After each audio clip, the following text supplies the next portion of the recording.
Attacks by Russian hackers could threaten British democracy, GCHQ has warned politicians. The spy agency's computer security chief has written to political parties offering advice on preventing hacks, according to the Sunday Times. U.S. intelligence officials have accused the Kremlin of using cyber attacks to influence the November election. But Foreign Secretary Boris Johnson said there was so far no evidence of successful attacks in the UK. National security threats.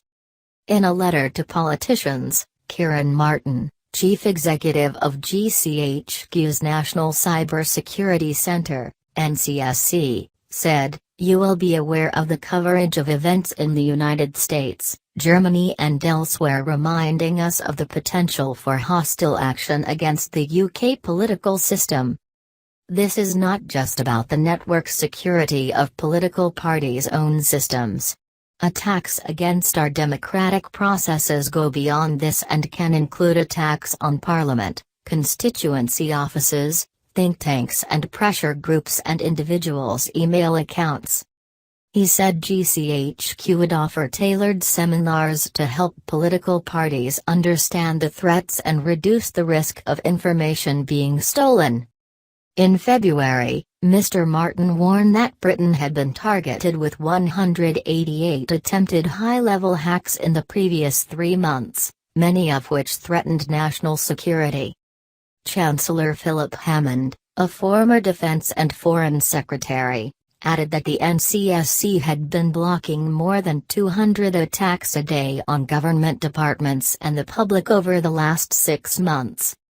Dirty tricks. A report by U.S. intelligence officials concluded that Russian President Vladimir Putin ordered the hacking of the Democratic National Committee to influence the November election in favor of Donald Trump.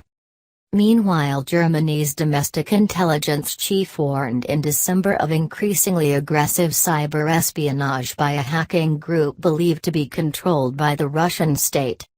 Mr. Johnson told ITV's Beston on Sunday, "We have no evidence that the Russians are actually involved in trying to undermine our democratic processes at the moment.